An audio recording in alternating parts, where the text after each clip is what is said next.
This tutorial shows you how to permanently remove your Facebook profile. First, open the Facebook app on your Android device. Next, tap on the three horizontal lines in the top left corner to open the menu. Following that, scroll down and tap on Settings and Privacy.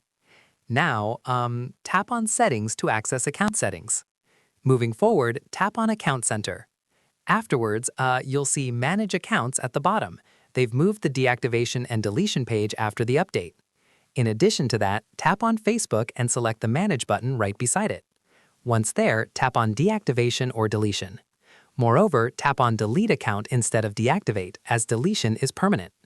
Afterwards, select a reason for deletion from the drop-down menu. Then, tap Continue and enter your password to confirm. Within the confirmation screen, tap Delete Account to permanently remove it. And that's it.